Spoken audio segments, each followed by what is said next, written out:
City में drive करने में ये गाड़ी आपको कैसी लगी?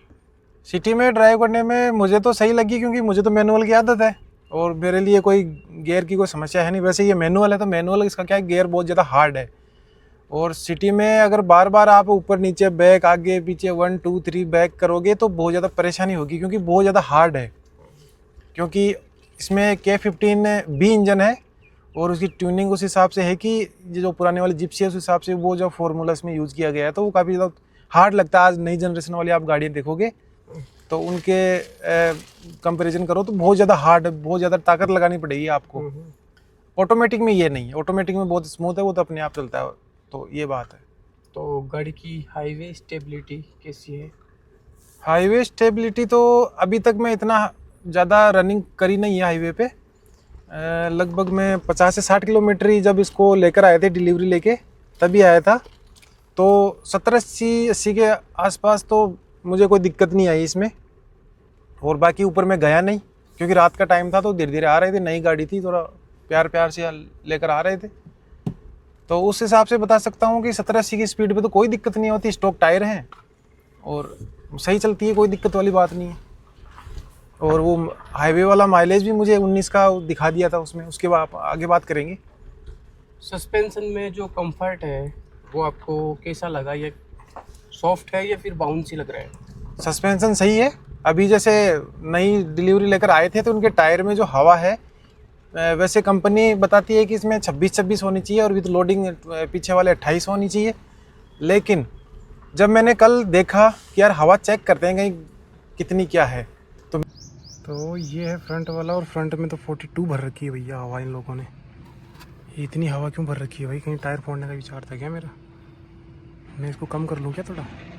क्योंकि मैक्स इसमें 44 है इसकी कैपेसिटी, टायर पे लिखा हुआ है, और इन्होंने 42 ऑलरेडी इस गर्मी में भर रखी है, जबकि कंपनी जो कार पे लिख रखा है वो 26 है मिनिमम लोड में। मेरे पास एक कंप्रेसर है अपना डिजिटल, उसमें मैंने चेक किया तो आगे वाले दोनों टायर में 41 लेफ्ट साइड में और राइट साइड वाले में 43 PSI हवा थी, और पीछे वालों में 36-35 ऐसी हवा थी। तो उस टाइम मुझे थोड़ा थोड़ा फील हो रहा था कि यार इसमें इतने ज़्यादा बम्प कैसे लग रहे हैं। तो फिर मैंने उनकी हवा कम करी, लगभग 30 के आसपास पीछे वाले, और आगे वालों की मैंने 36 के आसपास करी, क्योंकि कंपनी ने दे रखा रिकमेंड कर रखा है कि वो 26 ही होनी चाहिए। तो उसके बाद में मुझे ये बम्प्स वगैरह तो वो तो बिल्कुल फील ही नहीं होते। सस्पेंशन बहुत बढ़िया है, और प्लस आपका जो आपका टायर का प्रेशर है वो भी डिपेंड करता है, उस पर भी डिपेंड करता है। बाकी सस्पेंशन एक नंबर है, बढ़िया, कोई दिक्कत वाली बात नहीं। तो जैसे कि आप इसको लेके आए थे लगभग 250 किलोमीटर चला के, तो उस वक्त आपको इसका जो लॉन्ग ड्राइव में जो कंफर्ट था वो कैसा लगा? लॉन्ग ड्राइव में कंफर्ट, देखो मैं इसको 230 किलोमीटर चला के लेके आया, तो वो तो रास्ता तो बड़ा ख़राब था, रोड टूटी हुई थी। और हाईवे पे मैं बता रहा हूँ आपको 60-70 किलोमीटर चले थे, इससे ज़्यादा नहीं चल पाए थे मेन जो हाईवे पे। तो ड्राइव कंफर्ट की बात करें तो इसमें जो सीट है ना, इतनी ज़्यादा कंफर्टेबल नहीं है। उनको थोड़ा सा क्या है कि सीट कवर वो थोड़ा कुशनिंग वगैरह लगवानी पड़ेगी, उसके बाद में ये बढ़िया हो जाएगी मेरे हिसाब से। तो आगे वाली सीट तो बहुत ही बढ़िया है, और पीछे वाली भी मुझे इतनी बुरी नहीं लगी। तो ड्राइव कंफर्ट मुझे तो सही लगा इसका। हालांकि मैंने अभी तक 274 किलोमीटर चलाई है, तो इतना बुरा नहीं लगा। अब मैं इसको नेगेटिव नहीं दे सकता, पॉजिटिव में ही है। बस थोड़ा सा सीट कवर कुशनिंग और हो जाए, और उसके बाद में आप जो है इसे बढ़िया ड्राइव जो आपका कंफर्ट है वो आपको अच्छा मिलेगा इसमें। तो इसकी जो स्टीयरिंग है वो आपको हेवी लग रही है या फिर लाइट लग रही है? देखो अभी मेरे पास जो है एक दूसरी कार है ग्रैंड विटारा, तो उसका स्टीयरिंग बहुत ज़्यादा लाइट है, इसका मुझे थोड़ा सा हार्ड लगा। बाकी अगर मैं इसको कट मार के जैसे अपन मोड में घुमाएंगे इसको अगर, तो वो ये अपने आप वापस सीधा हो जाता है, जबकि ग्रैंड विटारा का इतना जल्दी सीधा नहीं होता। तो अगर इसको छोड़ेंगे तो ये अपने आप सीधा हो जाएगा। देखो ये लो, उसका नहीं होगा। उसका ग्रैंड विटारा का जो ड्राइविंग वो आपका स्टीयरिंग है वो बहुत ईजी है, लेकिन ये थोड़ा हार्ड है, लेकिन ये अपने आप सीधा हो जाता है, तो हेल्प मिल जाती है, तो कोई दिक्कत वाली बात है ही नहीं इसमें। सही है। तो इसके बाद मेरे को आप बताओ, इंजन में जो पावर फील होता है ये अंडर पावर है क्या? देखो सबका अलग अलग टेस्ट होता है, जिसने डीजल चला रखी है उनको कम लगेगी, जिन्होंने जो लोग 1200 सीसी से अपग्रेड होकर आए हैं, 1000 सीसी से अपग्रेड होकर आए हैं, उनको ज़्यादा लगेगी। और वो तो चलाने पे, रास्ते पे डिपेंड करता है। ये सवाल जो है, एक मुझे पता नहीं किसने बनाया है और क्यों इतना चल रहा है कि अंडर पावर क्या होता है। जब ये 4x4 गाड़ी है, पहाड़ों में चल सकती है, बर्फ़ में चल सकती है, मिट्टी में, ड्यून्स में चल सकती है, तो अंडर पावर का मतलब क्या होता है, मुझे ये समझ में नहीं आता। हाँ, तो क्या है कि कुछ लोग इसको जज करते हैं भाई, इसका जो वेट है ना उसके हिसाब से 1.5 जो इसका अब ऐसे तो आप लीटर का इंजन है, ट्रैक्टर में, जबरदस्त इंजन है। ऐसे तो आप ट्रैक्टर के अंदर 2 ट्रॉली पीछे जोड़ दो, पत्थर डाल दो, वो तो कितने एचपी का ट्रैक्टर होता है, तो वो चल पाएगा? मिट्टी में कैसे चल पाएगा? तो वो वाली चीज़ है। तो जैसे कि आप इसको लेके आए हैं हाईवे पे, तो ओवरटेकिंग के अंदर आपको कैसा महसूस हुआ? ओवरटेकिंग के अंदर वही बात है, प्लानिंग करनी पड़ती है आपको। देखो इतना ज़्यादा उसमें आपको एक्सेलरेट नहीं मिलेगा, हालांकि और जो नॉर्मल गाड़ी है उनसे तो ज़्यादा ये पिकअप करती है।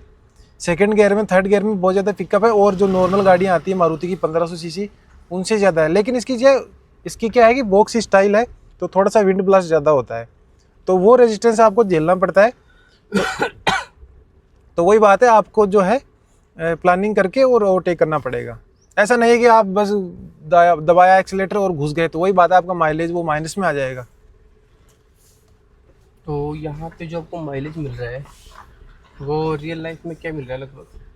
देखो इतना अभी रियल माइलेज टेस्ट किया नहीं है, लेकिन मैं जब वो हाईवे से आया था 60-70 किलोमीटर, जब प्लेन रोड आई थी, तो उस ट्रिप का मुझे 19.1 दिखाया था।